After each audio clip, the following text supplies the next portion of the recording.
Welcome into week 4 of the IDP Guys Start Sit show. As always, I am your host, Michael Sicoli, joined by the same trio here. I got two other amazing experts with me on the panel today, Ricky Rodrigue and Sean Shank Redemption, as Sean Teague down there. How are we doing today? Ricky, start us off. How are you doing? Oh, I am fantastic. I am ready for some football today, and it started early. Have the Jags Falcons going on in the background. Really excited for a great day today, including some Yes. fantasy football wins. Hey, listen, you're a Saints fan. You're watching the Falcons get embarrassed right now, which must feel a little bit good at least. Uh, Um, my even heart is warm right now, Michael. even in Toy Story mode. Sean, how are you doing this morning? Oh man, I'm doing as best as I can with all the IDP injuries we suffered the last few weeks. Shawshank Redemption this week. I'm climbing through all the muck on the waiver wires trying to find something good. Aren't we all? Aren't we all? And honestly, that's always the challenge. And I think what made it a little bit easier, in the last few weeks is us having an IDP guys waiver wires show. A little self here of listen, we have a IDP guys waiver wire show every single Tuesday at 2 p.m. Eastern live. You guys can check it out afterwards on our YouTube page again at IDP guys, where you're probably watching right now. But this isn't about waivers. This is about start sits. And the one thing that has us all in common this morning is that we've all, one way or another, checked out the Toy Story stream. All right, we all took a look. We may not have stayed there, but we all looked. So I want to ask you guys, which IDP player best represents a Toy Story character this year? Ricky. Let's go with Travis Kelce and Slinky Dog. They're both energetic. They're both playful. They have a lot of personality and charisma and so forth. So I'm going to go with Kelce and Slinky Dog. That's a fair duo right there. That's a stack if I've ever heard one. What about you, Sean? So I'm going with Alex Anzalone and Stinky Pete Hey-o. because he looks like a toy or a linebacker like the others, and he's jealous of all the others because they're both just no good. That's a great answer, and that's probably better than the ones I'm going to give here. But one for offense, one for defense here. DeAndre Swift, my slinky P, because listen, the man just gets so many yards before contact. It's just he slithers around the line. That's my thinking there.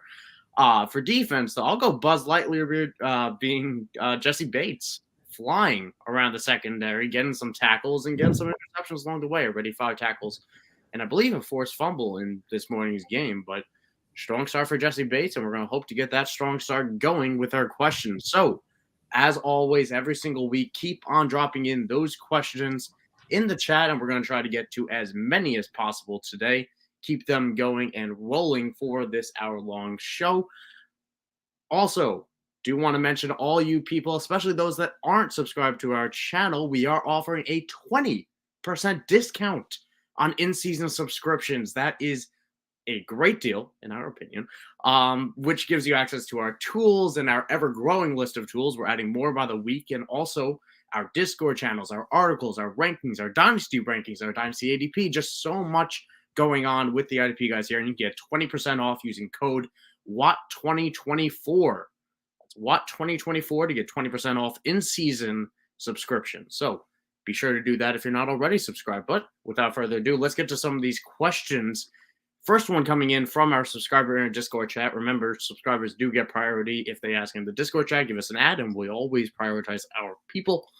So this was really a Frankie Louvu question who we expect to play, but if he doesn't, we have to pick one of these replacements here of Camus Gurgia-Hill, Chad Muma, Robert Spillane, Quan Alexander. And obviously, remember in this hypothetical, if Louvu doesn't play, Gurgia-Hill probably gets a bit of a boost as well. Ricky, which one of these would you pick if Louvu doesn't play? Well, it's easy to throw out Muma because he's already started, so it's too late for him. Good point. I'm going to go with Robert Spillane. I think Robert Spillane has high-end linebacker 2 upside today in this game, and so I'm going to roll with Spillane. What about you, Sean?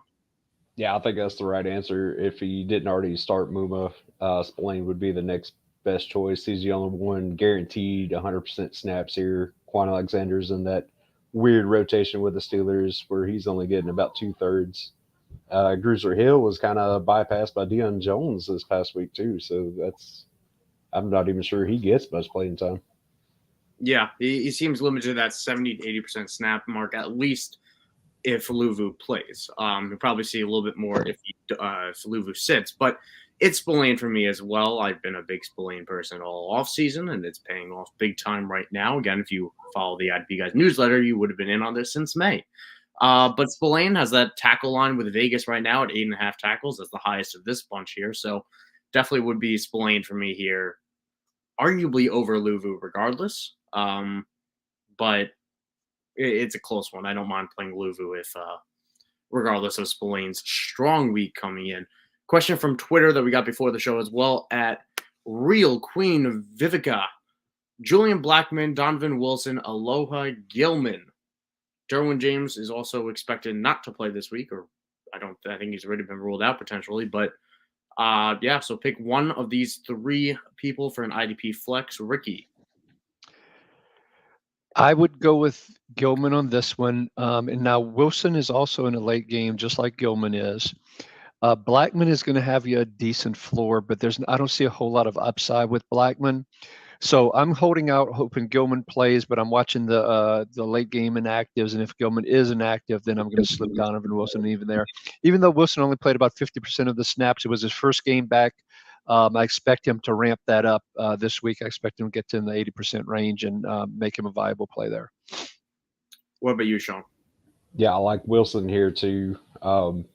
If Gilman doesn't play and James is out, the other backup, JT Woods, is out. I don't even know who we're down to now. Is JT Woods?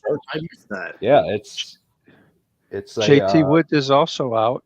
And I'm going to our IDP Guys depth chart, which you can also find on our website. They signed Dean Marlowe and AJ Finley yesterday to not only elevated it from the practice squad, they actually signed him to the 53. So it'll probably be a combination of Loie Gilman, Dean Marlowe, and AJ Finley as your three safeties today. That's if Gilman plays, which indications are that he will. Yeah, that sounds like a mess. Yeah, I think Donovan Wilson is the play here. Yeah, it's I'm gonna split it up here. I'm gonna go Julian Blackman. I would play Gilman if he is playing. Honestly, I think he missed too many practices this week. I feel like we're not gonna see him, and I'll go with Blackman just because his usage in the box and his tackle floor has just been incredibly high. And as much as I love Donovan Wilson, it just feels like it could be any one of those Dallas safeties at any given week, and that's always a little bit scary for me. So I'll lean Blackman in that matchup, which I do like as well. But another thing, if you don't mind me mentioning, Michael, the Cowboys dropped Devin Harper. They're down to two linebackers on their roster, Vander Esch and Damone Clark. And they've been really bringing all these safeties. It was Marquise Bell in week one, a little bit of Wanye Thomas. Donovan Wilson, when he was playing, you saw him playing a little bit down near the box, although it was getting about 50% of the snaps. So anyway, I expect to see that Sam linebacker being played by these safeties in Dallas. And so just keep an eye out for that as y'all are watching the games today, team. Yeah, it's something that we saw last year as well. It's how Dan Quinn likes to run this defense. And it's also why we don't particularly love the Dallas linebackers every year, although I am a Damone Clark truther at heart. But, I mean, Donovan Wilson was arguably the best. What was that? Excuse me? I was pointing to my LSU helmet and giving the LSU for Damone Clark. You were giving me an L, and I was like, okay, Rick, you were starting off. Hell, that's an LSU, not loser, Michael. Yeah. Sean was on the same page with me. He didn't know what was happening there. But, yeah, listen, Donovan Wilson was one of the best, if not the best, blitzing safety last year in the way Dan Quinn used him at getting pressures to the quarterback. So that's always baked into what he can do because he's just so perfect in the scheme that Dan Quinn has there. But without further ado, we got plenty of questions in the chat. Remember, keep them going for the Hour Long Show here. We got some from Will Power, who is always an amazing listener, one of our favorites out there. Got a few in before the show even started. So let's go. Pick one to replace Jalen Phillips, who just freaking can't stay on the field so far this year, which is really frustrating. And a second to maybe replace Karlaftis if we want to. So really view this, I guess, as a pick two. So George Karlaftis, Abukum, Danico Autry, Harrison Phillips, Derek Brown, Leonard Floyd, Carl Granderson, Everyone's my favorite, Tuli Tuapulto, Leonard Williams, and Mike Dana. He also picked up Montez Sweat, who I assume is in this lineup right now. So picking 2 to replace Harrison. Okay, so sorry, I got it now. Picking 2 of that list because Harrison Phillips in the list. So let's pick 2 of that list, including Karlaftis. Ricky. All right, I'm gonna go with Thule. I just absolutely love the way he's been playing, and with Boza expected not to play and plenty of snaps there for him to take against this Raiders team. I'm on the Thule bandwagon as my first one. The second one, It's tough. The second one's tough. that is a tough one. By the way, I have Sweat in a very deep league, and I'm not playing him today. I just do not like the matchup there. I am actually leaning towards Danico Autry of the rest of these folks. Danico's been rather productive, and I just have sometimes you have this gut feel, and against the Bengals and Burrow not being very mobile, I just feel like there's something that's good's going to happen. That's a pure gut one. Usually I like to have logic, but that one just feels from a gut perspective. Fair enough. What about you, Sean? Yeah, I'm with you with Tui Pelotu having a pretty good season with him and both on the field. Khalil Mack hasn't done anything, so he's looked really good coming in. So I like him. I'm with you on Autry. I know Autry's a little banged up right now. They're testing right now to see if he can go play. If he doesn't, those next 2 would be my next choices, Phillips or Brown. I like Brown's been really good this year. He's a good player. I love him. Yeah, he's eating up a lot. So I think I would go Brown if Autry can't. Well, I'll make it a trio with Tuapoloto because love him. Featured in this week's IDP Guys newsletter, and he's having a terrific season and should continue doing just that. I'm going to go Harrison Phillips for my second one. If we're talking about a defensive lineman that has massively stepped up this year, it really has been Harrison Phillips for fantasy purposes, that is. With Dalvin Thompson's in Cleveland right now, Phillips is getting all the running, all the tackles. He just has, I'd say, the highest floor of all the names here, and he still flashes a decent ceiling because he has the highest tackle ceiling of the guys here as well. So that's where I lean. Just real quick, I'll phrase this into a question because selfishly it's something I'm facing one of my leagues as well, kind of. George Karlaftis and Mike Dana, right? Which one would you rather play this week? Ricky. It's tough, right? It is a tough one. It is tough. Dana has been extremely productive, and people sometimes get caught up in the draft capital and so forth. But Dana's been really productive, and when you watch him, his motor, he is like running all over the field. Now, Karlaftis says as well. I would actually lean towards Dana a little bit on this one. It's tough, but it feels he's played really well. It feels like that type of thing that we need to adjust with our preseason notion with what's actually we're seeing on the field. And it's not an indictment on Karlaftis as much as it is a promotion of how Dana's playing. Sean, do you agree? Oh, yeah, I definitely agree with that. It's too much rookie fever, comes up with Karlaftis, a year ago, and then it still carries over as the second season breakout. So, yeah, that's Dana gets kind of buried there, gets forgotten about, and that's why you pick him late in the drafts, and you probably reap some pretty big benefits here with this. Yeah, the Frank Clark replacement right there, and he's also beat out first rounder FAU as well, Felix and Duke Uzama.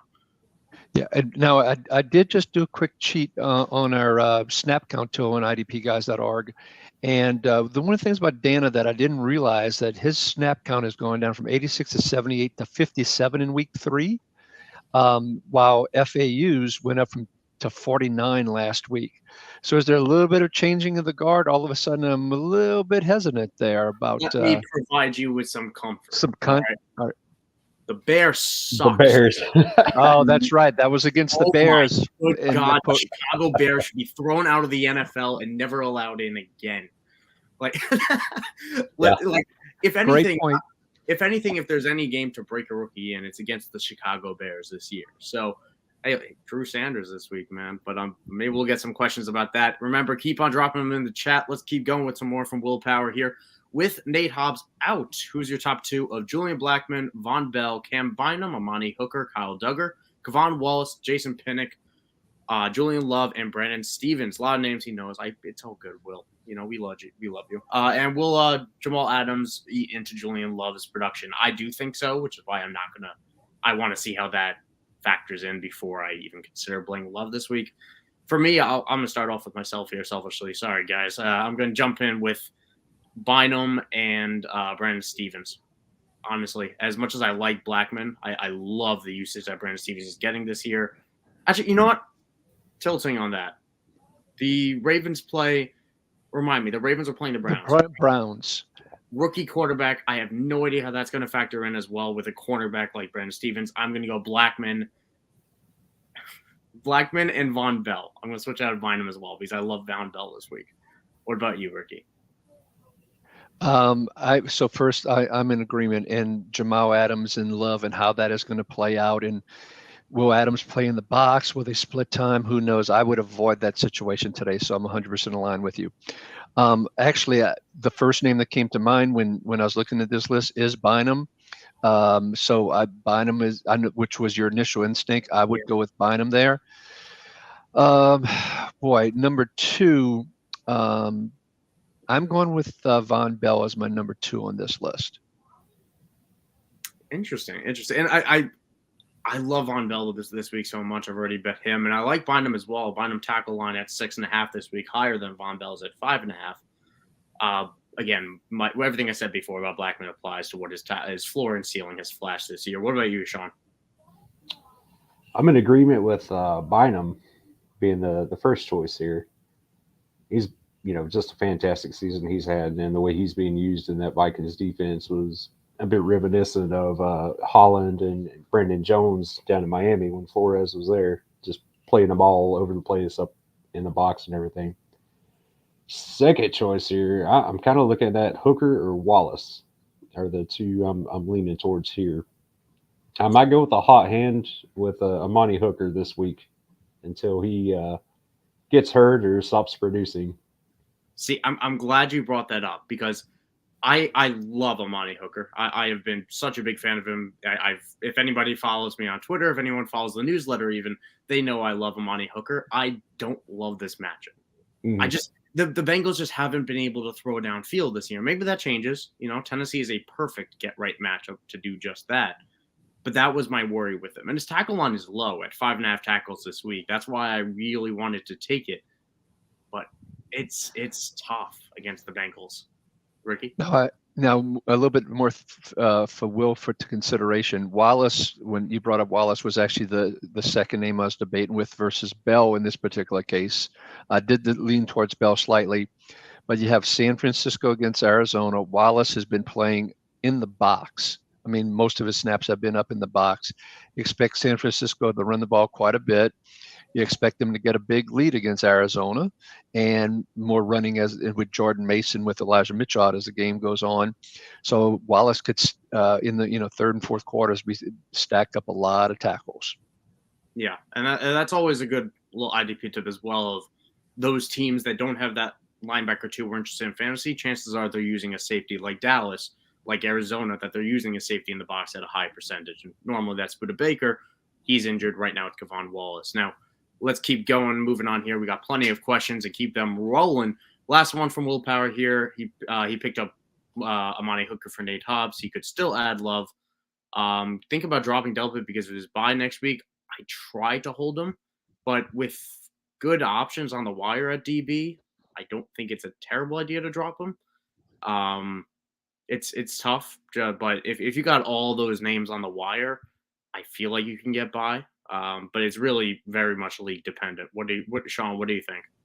Yeah, if that was all the wire, I mean that's a pretty good rotation that you could get if you need to drop Delpit. I personally like Delpit and Hills there. Yeah, definitely keep Hill. Yeah, definitely. Yeah, you can stream that every week with that depth on the wire. I still see Delpit as a top 8 safety for the full year now, and sometimes we get caught up in thinking about 1 week or bye week or something along those lines. I want Delpit on my bench. I want him as a top 8 safety for the full year. I'm keeping Delpit. I'm not dropping him. Not just because he went to LSU either. Yeah, I'd like to. No, I am with you like this. I'd like to hold him, and it kind of I think it depends on what happens next week. Maybe someone gets hurt and you don't have to make this decision. Maybe you can stash someone on IR. Maybe I don't know. Maybe the Browns get their bye week move. Who knows? But either way, we'll move on to another question here. Matt Seward, who I know I've talked to you on Twitter once upon a time. It feels like a minute, but who would you start at defensive line? Carl Granderson. I'm guessing that's just George Karlaftis there. Oh, space there. Yeah, Carl Granderson, George Karlaftis, and Christian Wilkins. Pick one. We just talked about Karlaftis before, but we got 2 more names in here. Ricky, which one of the 3 would you play? I like Granderson of these 3 right now. There's Wilkins, hasn't produced like he has in the past couple of years in this new Fangio defense. I don't know. I haven't had a chance to study and see how they're using him, but the production hasn't quite been the same. I like Granderson against this Tampa Bay offensive line. I know Wirfs moved over to left tackle, but he's been struggling there somewhat, and that's where Granderson plays over. I would lean towards Granderson on this list. What about you, Sean? Yeah, I like Granderson here too. I believe that offensive line is a little banged up right now as well. If I was going to pick Wilkins, this would be, I think, a good week to do it because I do believe the Bills are giving up a good chunk of points to defensive tackles. So I do see this being a potential bigger week for him. But yeah, Granderson's been on fire. I think he's the guy to go with. Yeah, I'll go with Granderson as well.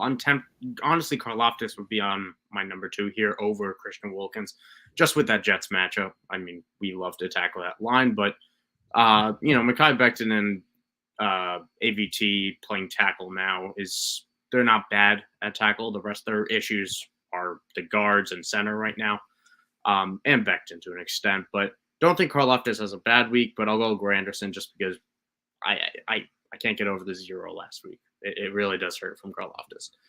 Morning to you, Josh. I remember you last week, and I'm happy we are able to help you with Kyle Hamilton, who had a monster performance. He asked, should we be worried that Camus Gridger-Hill didn't get the start last week? Somewhat.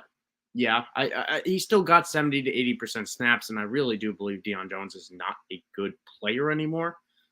I'm not as concerned as everyone else seems to be, but Sean, I saw your head nodding vigorously, so I imagine you disagree.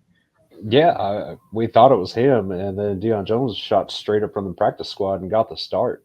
So, maybe they're just rotating the 2 to figure out who's the best option there. Neither one of them are great NFL players, but yeah, Gridger-Hill seems to be that's who I would put in if I was the Panthers, but I'm not. So yeah, we have seen this movie play out before with KJH of him starting out with a role looking, productive in it, and then he's no longer playing. We saw it in Houston just a year ago. What about you, Ricky? Yeah, I'm the same way. I would be worried about Camus. I wouldn't necessarily drop him, particularly with Luvu, dinged up a little bit. But I would, if I had other options. I don't know if that's the first one I'm putting into the starting lineup here this week. Yeah, all in agreement there. I'm guessing that's KJH, Henry. I'm guessing that's 2-2.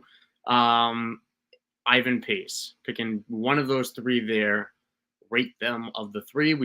I think we all just kind of ruled out KJH of this trio.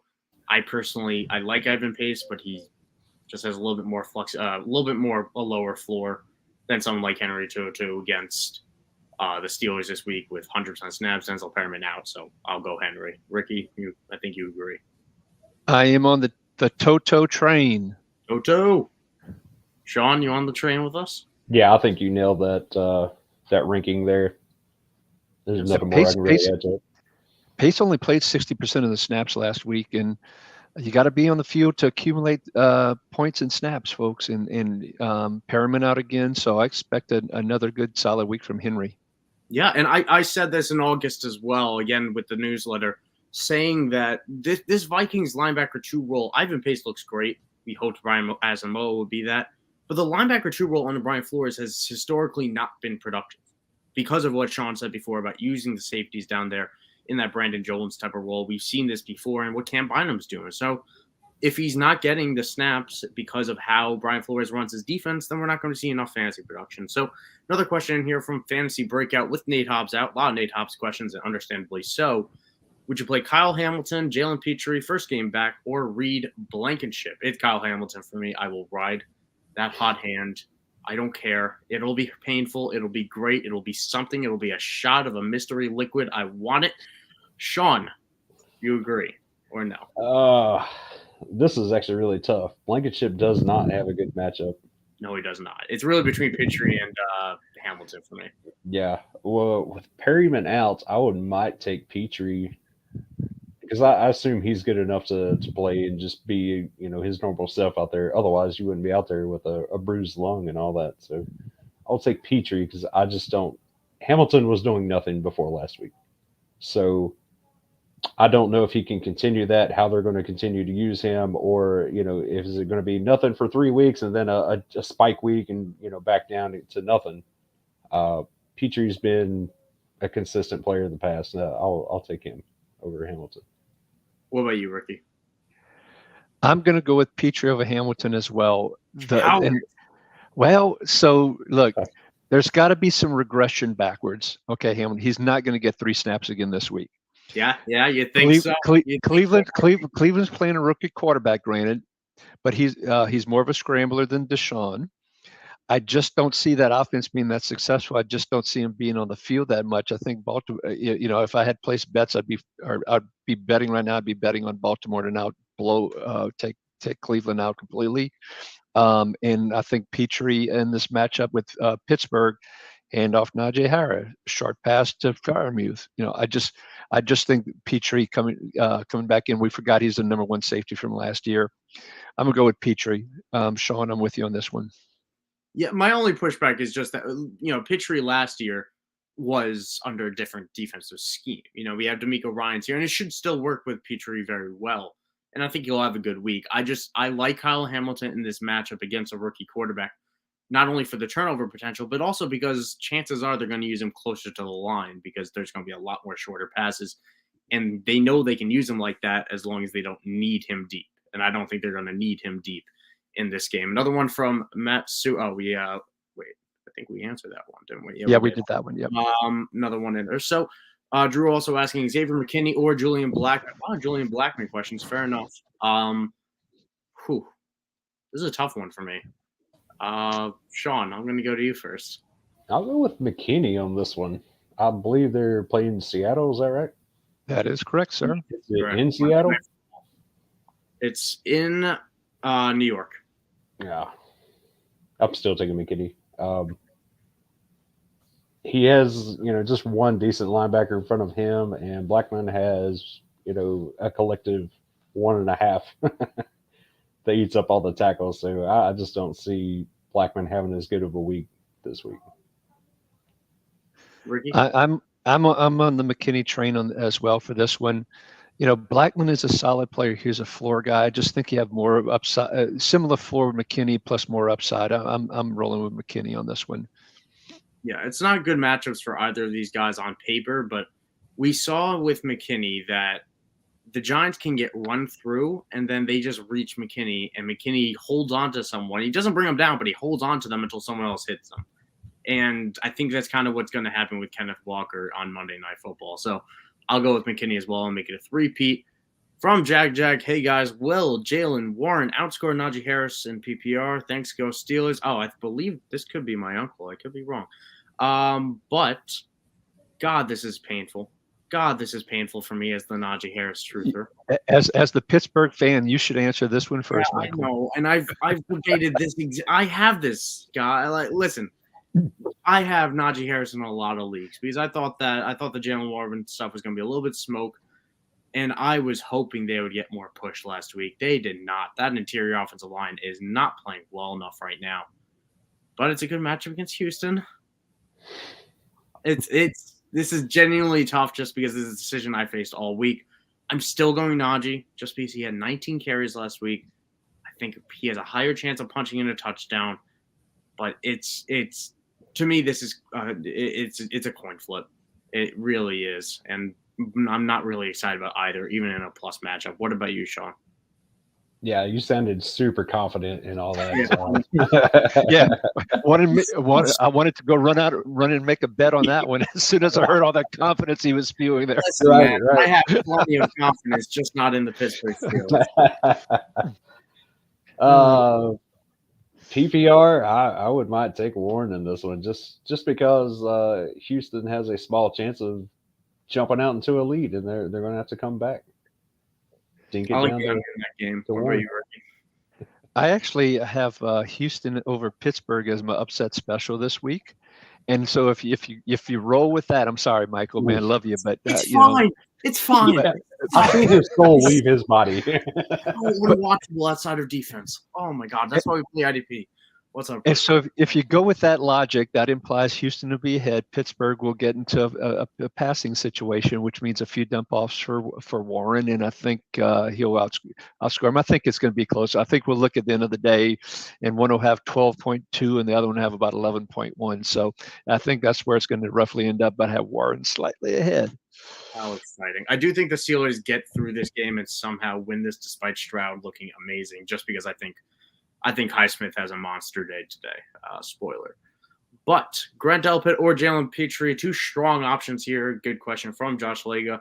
I'm going to go with Delpit. I love the matchup. I love what he's doing, and I think he's playing out of his mind in real-life purposes. So I'm going to lean with that over the somewhat slightly unknown situation of Petrie, of just what his role is going to be in the first week back. So that's where I'm leaning, but you guys like Petrie a little bit more than me before, so Ricky, which one are you taking now?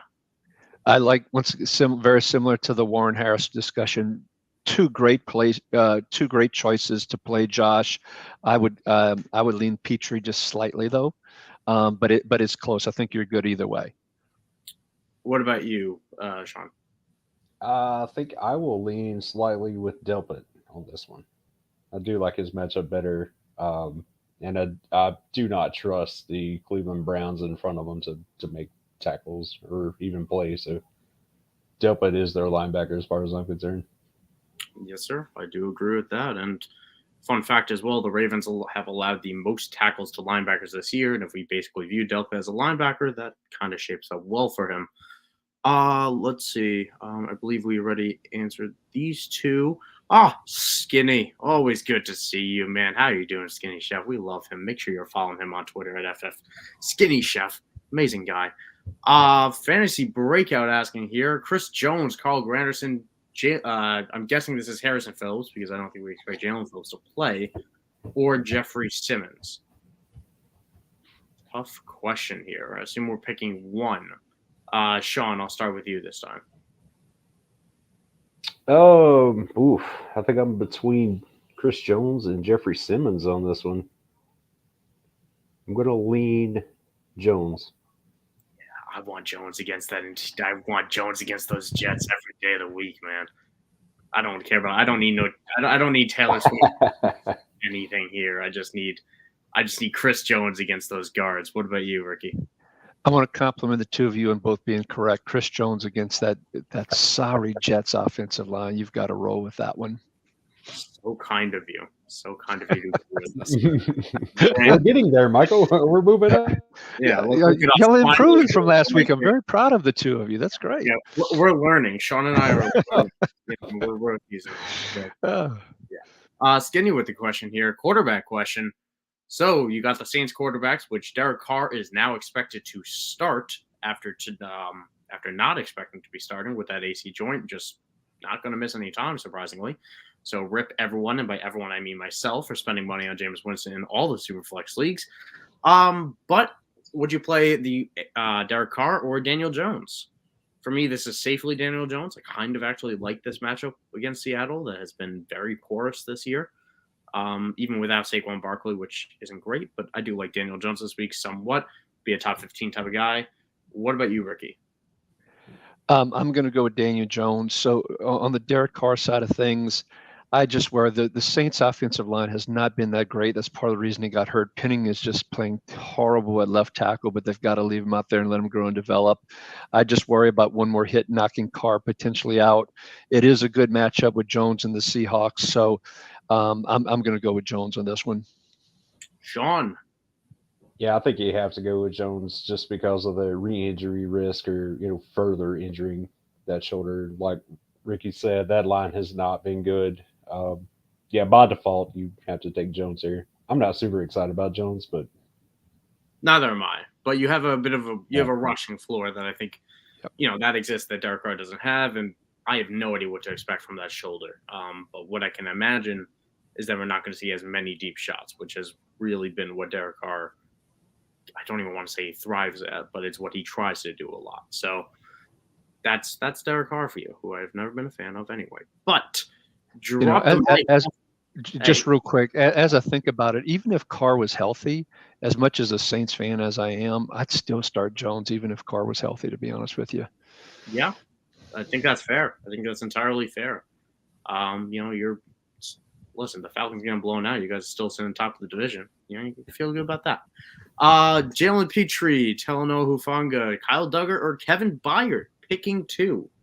Love Hufanga this week against Arizona. One of the best matchups for the safety so far this year, especially with how good Josh Dobbs has looked. So Hufanga's a lock for me here. I don't know about you guys. And I'll probably go with Petrie as my other one, although Byard's in consideration. What about you, Sean? I know you're not alone. Yeah, I'm taking those first two, Petrie and Hufanga. Byard did next to nothing with Hooker back last week, and that was a really good matchup. I think he only hit like 2 tackles, 3 at most. It wasn't a lot. And Duggar he has not lived up to what he keeps getting billed in the offseason. So, yeah, the Petrie and Hufanga for me. Yeah, and Byard only 2 tackles last week. And again, I mentioned my concerns with Amani Hooker in this Cincinnati matchup. That does apply to Byard as well, though, I guess it does just apply to both of them equally. I'll go with the first 2. What about you, Ricky? Trito for me. If it's 3, it's Trito, right? 2 is Ditto. So Trito with Petrie and Hufanga. I think I may have just made up. Made up a word. Respond to that. I want to make fun of you, but I don't have a joke ready. Yeah, I got nothing. You got me speechless. We'll get you next week, Ricky. That's a bad joke I'm going to have to use with my dad later. Hey, beast mode is now in the dictionary. I heard that became official yesterday, apparently, that beast mode is now part of the dictionary. And so Trito is going to be the next Ditto. So. Okay, you heard it here first, and that's where they're sourcing it, obviously. That's what we're here for. We're dictionary people. Will also mention that the league he was talking about before is a best ball. So it's kind of difficult for us to go all the way back to then, but if you guys have any thoughts about how you would treat a best ball differently from redraft, I think that's a good time to bring it up. Sean, do you have any different approaches with best ball?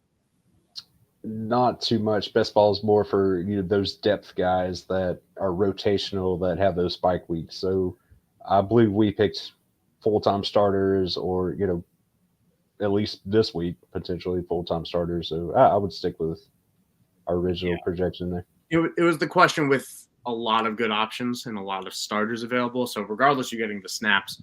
It does make me a little bit higher on Brandon Stevens and something like that, because we've already seen that high ceiling of what cornerbacks can also provide in best ball. But yeah, I don't think it changes too much. Ricky, does it change your approach at all? Doesn't change for me either. Also, Deshaun Watson is officially inactive. Yep, we're going to get. And Deshaun Elliott is also officially inactive, as is Jalen Phillips. Which, if you look at the screen right here, Will Power ahead of the game.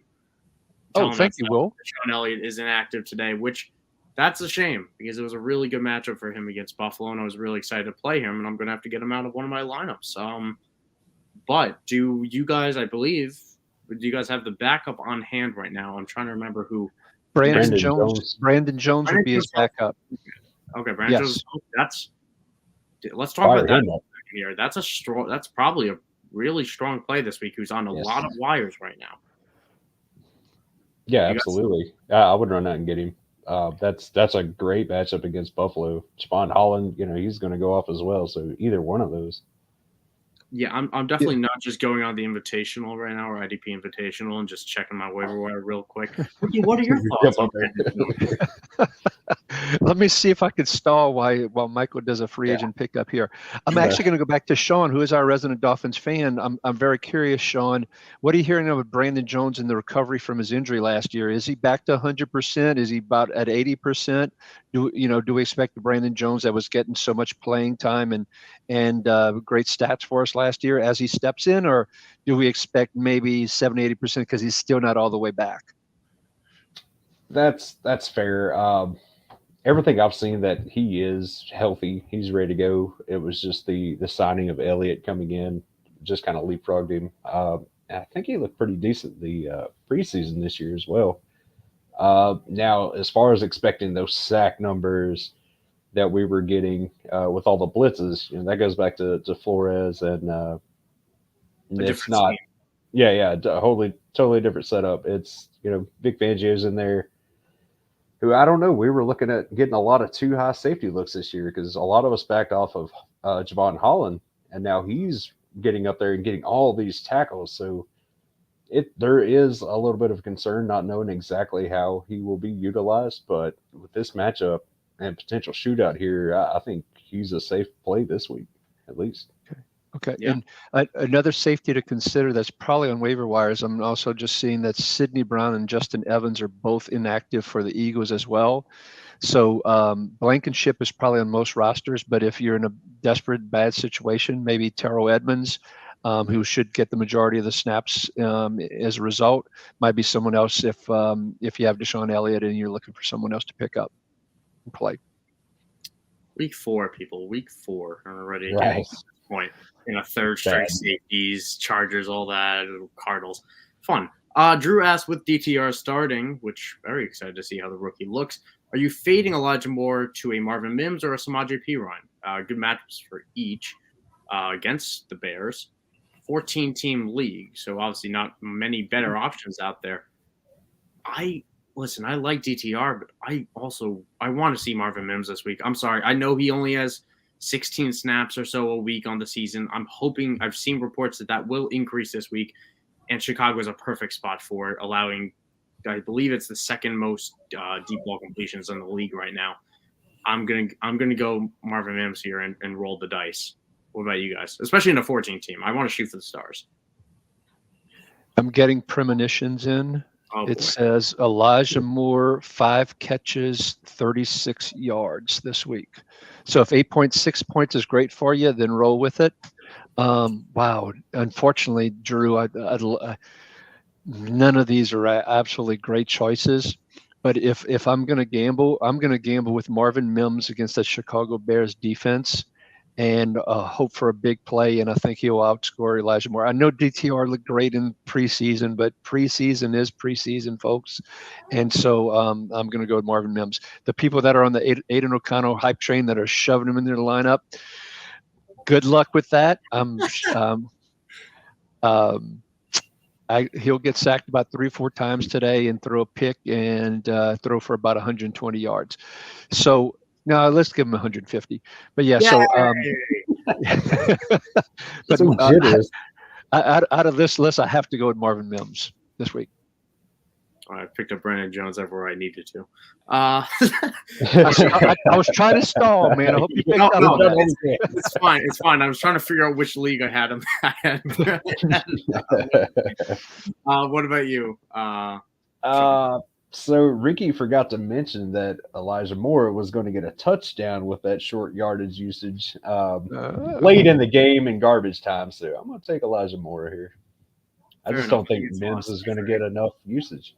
Yeah, Marvin Mims Sutton. I don't think. I think they'll be so far ahead of the Bears they won't even need Mims. Well, maybe. I'm going to give my own premonition here and say that backup quarterback. I don't even know who the backup is in Denver right now, is going to throw a 60-yard bomb just like Mike White did to Robbie Anderson last week. Jarrett Stidham. Never mind. Okay. It's fine. It's all good. All right. Richard Malone here saying, I'm here. Good to see you, Richard. He wants to know, am I still chasing points with Brian Branch? Well, obviously that was the Thursday game, and yes, Yes, all Brian Branch, all the time. My new favorite IDP currently playing, not named TJ Watt. And I could talk about it at another point because I can go all day about him. But we only have 15 minutes I want to run through. So what about you, Ricky? You notice how he's got this smiley face with the guy crying and laughing and so forth? Is he referencing to our discussion last week where I was very strong for Brian Branch and you all were on the Tracy Walker bandwagon? And is that what I think Richard Malone I is don't referring remember that. to? I don't remember that at all. Yeah. Oh, well, that was that. I think we may have to.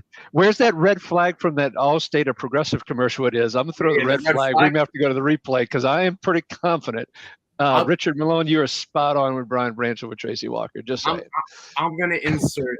I'm gonna insert into Exhibit A of the evidence here the IDP Guys newsletter from last week where I called Brian Branch a DB1 for the rest of the season. But yes, we're definitely still very happy with Brian Branch, who, despite getting hurt on Thursday night, still came back in and got 2 more tackles in like 3 plays because he is an absolute beast of a player. Let's move on with another question here. Devin White, Ernest Jones. White dealing with a slight injury. Ernest Jones, on paper, not the greatest matchup. I still like him this week. I go Ernest Jones with some confidence over Devin White. But what about you, Sean? Yeah, I think that's probably right. It's a foot injury with White, so that's, if it flares up or something, he could be pulled out or whatever. Yeah, let's go with Jones this week. It's just Devin White always has that the fluctuating. He'll get two interceptions this week, won't he? He'll get 2 interceptions for both touchdowns this week. Right. He'll get 3 tackles, all assists, and you want to cut him from your lineup.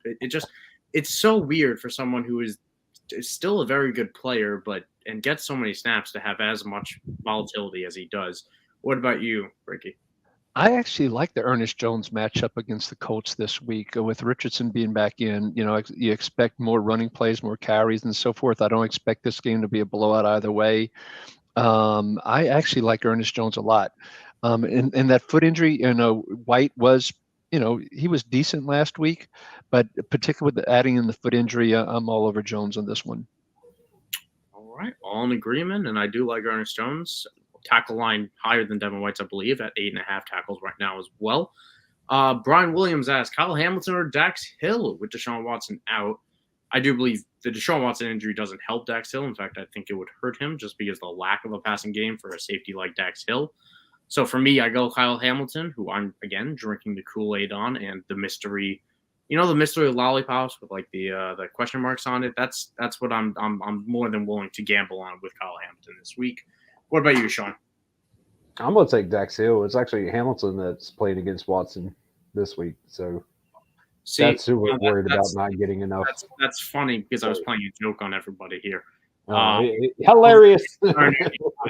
Titans is who they're playing. But, yeah, that was silly. Good catch, Sean. So you're going with Dax Hill then? Yeah, I'm taking Dax Hill. Okay. What about you?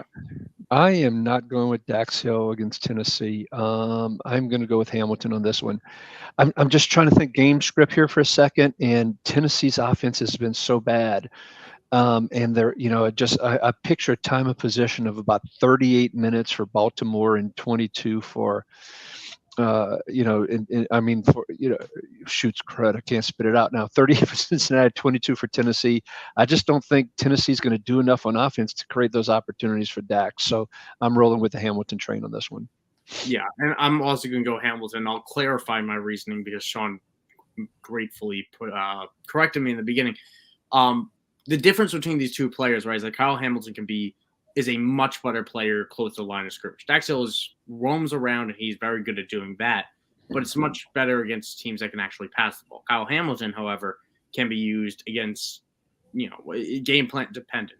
And last week they decided to blitz him, and it worked very well. I think they can do the same against a rookie quarterback, so I'm going to go Kyle Hamilton there. He's just built different. Justin Simmons, inactive this week, corner willpower, which good to note. Better season than I was expecting from Justin Simmons prior to the injuries anyway. But yes, Ricky. I was just going to confirm that Derek Carr is active. Just wanted to make sure everybody knew that. There we go. Get Jameis out of your Superflex lineups. Please pick 2. Brandon Ayuk, Garrett Wilson, Nico Collins. Ayuk and Nico Collins. I love Nico Collins against the Steelers this week, and I love Brandon Ayuk against the Cardinals. And as much as I love Garrett Wilson to death, I hate Zach Wilson to death. So I'm going to go Brandon Ayuk and Nico Collins with some confidence. What about you, Dolphins fan Sean? I'm with you. Zach Wilson is awful. We can't count on Wilson to get that one bomb touchdown every week. So you got to go with the other two. Ricky? I'm in agreement. Funny story. So Garrett Wilson, my youngest son played basketball and football against Garrett Wilson. They went to two rival high schools. And in 8th grade, I watched Garrett Wilson slam dunk over one of his teammates and all. So back then, we knew he was a special athlete. Weird tangent, but that aside, he's an incredible athlete. But when you have Zach Wilson thrown to you, it just doesn't work for me. Some answers to some of our questionable tags as well. Miles Sanders, who didn't practice on Friday, is going to play. So for everyone who, like me, jumped to pick up Chuba Hubbard and dropped Josh Kelly, has sorely made a brutal mistake. But I'm sure you didn't make that decision. Tyler Higbee is set to play, as is Justice Hill and David Njoku, who had burns on his face. But he's expected to play, so good for him. I got another interesting one for you. Deion Jones is inactive. So for the KGH comments we're making earlier, it's saying here that Deion Jones is inactive.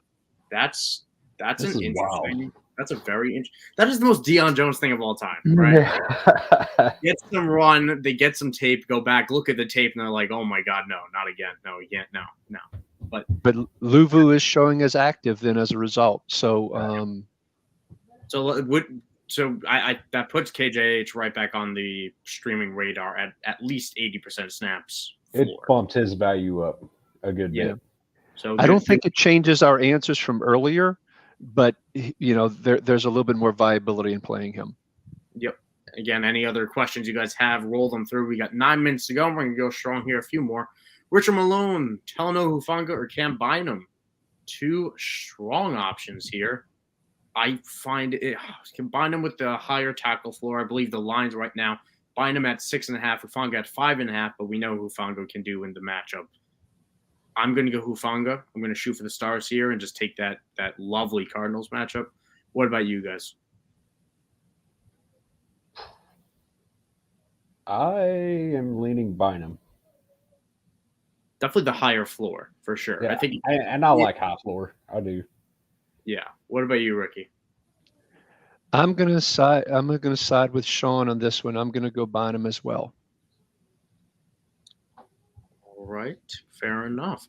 Willpower noting Mingo is inactive, so anyone in their deep dynasty leagues rostering Jonathan Mingo, do not have him in your starting lineups. DJ Chark to the moon. Adam Thielen to the moon. What? Adam? Yeah, Adam. Well, sure. Terrace Marshall to the moon. No. That's enough. That's enough. And that might be that LSU bias coming in there. Okay. Yeah. Hertzak, who I know was in the chat at least last week, maybe the week before. Good to see you returning. Replace Dexter Lawrence with Trey Hendrickson. Is that a fair move? Dexter Lawrence against Seattle, Trey Hendrickson against that shoddy Titans line. I'm game. Trey Hendrickson was a monster last week, and I'm willing to ride that hot hand. Although I do like Dexter Lawrence as well this week. I think it's a situation of floor versus ceiling. Hendrickson for ceiling, Dexter Lawrence for floor. In a vacuum, I typically shoot for ceiling with my IDP play, so I'll go with Trey Hendrickson. Ricky, what about you? The one thing I'm wondering about the scoring system. So if sacks give you a lot more points, if it's a big play kind of premium kind of scoring system, I'm definitely in the Henderson bandwagon. If not, in sacks and tackle scoring is a little bit more moderate and roughly about the same in that scoring system, then I'm going to go with Dexter Lawrence. What about you, Sean? So this is a week you can trust Trey Hendrickson to go off. He's so boomer bust. He offers almost no tackle floor outside of the ones he gets on the sacks. So, yeah, this week it's good. Long term, I might lean towards Lawrence, depending on scoring, like Ricky said. Yeah, it's definitely a little bit league dependent as well. So any other details, if you want to drop it in, we're happy to help out. Let's see another question here. Richard Malone also calling for a 10 tackle day for Devon Witherspoon. listen, I don't know if Daniel Jones will throw it enough for that, but we'll see, man. We'll see. We know how rookie corners like to get targeted in the NFL, whether they like it or not. What about you, Ricky? Or I think you had some thoughts at least. Well, it would be interesting to see. I mean, Witherspoon was playing in the slot in Seattle, but they've had so many injuries on the cornerback. I believe cornerback Trey Brown is out. Artie Burns out. Granted, Artie Burns is more of a backup. Woolen is playing, but he might be limited. It depends on how they use Witherspoon. If they play him in the slot and with and then if Barkley's back, blah, blah, I don't know. I've just taught myself out of it. Certainly not 10 tackles, but an interception though. What's that? He gets an interception this week, though. Ooh, he's calling it. All these premonitions on today's show. It's always good to see them. Will also saying he's rolling with Granderson and Tua Paluto. He has open roster spots. So if one of them stinks, he could always add one of the Chiefs guys later, or Leonard Williams. I think you're making the right call. And rest of season, I think those are the guys that provide you the best value rest of season as well. So nice bonus there as well. Hey, Drew did come back and wanted to, because of the KGH comments earlier, he wanted to go back to that one. So I'm still on the Henry Toto train on that one. Yeah, I still am. Although I do like KJH this week against. Remind me, the Panthers are playing the Vikings. Vikings, yes. Vikings, that is correct. I like that matchup as well, but I'm still going to go with Henry Toto. Yeah, I think that's right. All right. Well, we got that. Offensive question from Fancy Breakout. In half PPR, would you play Rachaad White, Tank Dell, or Marquise Brown as a flex? I will go with – we have Marquise Brown dealing with that finger situation, I believe, as well. I'm going to go Tank Dell. I'm riding that hot hand. The Steelers suck in the secondary right now, and Rachaad White has a very tough matchup on hand. So I go Tank Dell with some confidence in comparison to the other two. What about you, Ricky? I'm with you on Tank Dell. I think Rachaad White's got a really tough matchup with the Saints here. I'm going with Dell on this one. All righty. And we also have a question that I know came in via Twitter, but also we have one here from Will Power. Let's just do that one first. He had Montez Sweat. He doesn't like the Philly matchup. I know Ricky mentioned that before, and I do agree with that. Would you play Derek Brown over Carl Granderson? Man, I think I still go Granderson in that matchup. It's a good one for him, but he's going to get Derek Brown's going to get a lot of opportunities for tackles. So, what about you, Sean? I would actually be okay with putting Derek Brown in on this one. I do think they finished real close this week. Granderson gives you the sack upside, but Brown gives you the tackle floor. I think the higher tackle floor. Yeah, once again, this is another one that could fall into one of those scoring situations. When I'm comparing, what I call more interior defensive lineman, like a Derek Brown versus an edge guy, I'm always wondering what the scoring system is. So if it's if it's tackle heavy scoring system, clearly Derek Brown, maybe more sack heavy, leaning towards Granderson. So we'll just check your scoring system there and keep that in mind. And I would lean towards, depending on how the scoring system goes, one over the other. Yeah, I think that's a good point. Question here from Twitter that I saw. Josh Kelly, Tank Dell, Raheem Mostert. Fun fact, Yahoo Analytics are saying to play Josh Kelly over these two, despite the success they've had versus what Josh Kelly hasn't. But good bounce back potential here for Josh Kelly against the Raiders. So which pick one of the three here, Ricky? Which one would you go with? I'm going to stick with Mostert against the Bills. Yes, the Bills defense has been playing well and so forth, but I still remember Bryce Hall breaking off a couple of really nice runs with that in that first game and all. Maybe they've adjusted, and I know Terrell Bernard's been productive on the stats side, but I'm not so sure how well he's been necessarily from from a true pro player. So I got to roll with Mostert on this one. I actually dropped Josh Kelly with the Chargers having a bye next week, and man, he just exuded so little confidence. I wouldn't be surprised, to be honest with you. You see a little bit more Spiller this week. You see even a little bit of Elijah Dotson. I'm going Mostert on this one. Elijah Dotson, jeez, what a week we're having. Sean, what about you? One catch for 6 yards, Elijah Dotson. Nice. Two catches for 12 yards coming up. Okay. Yeah, Mostert has that, home run potential. Even if they get up to this is going to be a shootout. It's going to be back and forth. I think you got to keep Mostert in there. Yep, I am as well. I like all three this week, actually. Josh Kelly, I don't think he's a great player, but I do think he's going to at least punch one in and catch a few passes this week. But Mostert's, I can't not bench. I can't bench Mostert right now. I just can't. I will be content if he duds, just because I can't fathom having 30 points on my bench. And I think if any player of this three is going to do it, it's Raheem Mostert, even against the Bills. From Myron Wilhite, Isaiah Pacheco or Joe Mixon, I think I meant full point. Yeah. Isaiah Pacheco or Joe Mixon in full point PPR. For me, it's Mixon. Even in that's a tough matchup though. Both are tough matchups. I'll still go Mixon just because tilting Pacheco because I believe in the Chiefs moving the ball and I don't know if the Bengals will as easily. What about you, Sean? It's tough though. Neither are really help my full PPR. No, it's not great for either one. With Burrow still kind of banged up, maybe the Bengals lean on Mixon more. So we'll stick with Mixon on this. I'm gonna go with Mixon as well on this one. We start to see a little bit more McKinnon in the passing game. Granted, it was the Bears, but still, I just feel like Mixon's going to get the more usage and catch more balls this week. Yeah, I don't love either in the matchups this week, especially Mixon against Tennessee. So I would try to find another option either way. We're rounding out the show here. Final question in from Will Power. Not really a start sit, but still an interesting one that I think is worth talking about. The Jameson Williams situation. His suspension has been reduced to just 4 games, which means he will be back next week for the Detroit Lions, getting their 2022 first-round receiver back. What are you guys expecting for Jameson Williams this year? Because I won't lie, I liked him as a prospect, but this route, this profile, everything he's been doing in terms of injuries has had me so hands-off, it's not even funny. But Lions are playing good ball. Jameson Williams will be out there.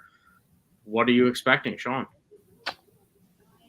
Yeah, so after the injuries, the suspensions, everything, I mean, he's basically working his way into being a bust at this point. So the Lions are rolling good with Reynolds, St. Brown, Raymond's out there catching balls. Laporta's eating up a bunch. So I'm not big on him. I think he will have some big days here and there, but I don't think he's going to be a reliable weekly option. What about you, Ricky? I agree with Sean. I don't think he's going to be a reliable weekly option. This is becoming well, it's been Amon-Ra St. Brown, but then he's got Laporta as well.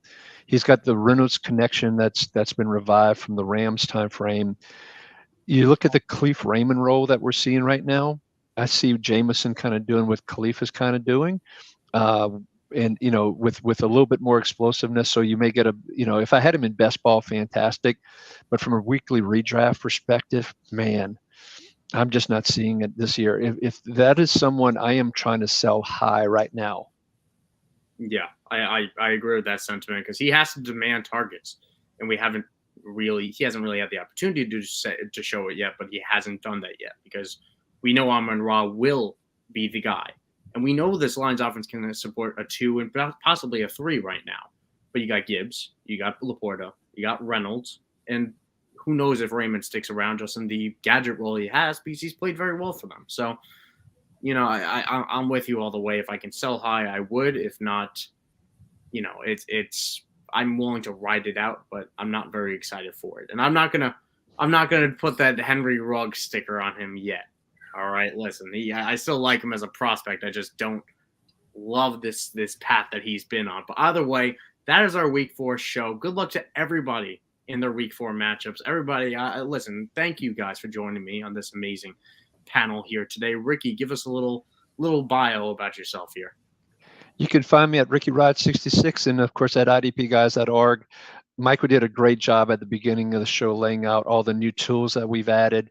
We mentioned a couple here, whether it be the IDP depth charts, whether it be the start sit tool, whether it be weekly fantasy finishes tool. And we have some more in development that are coming.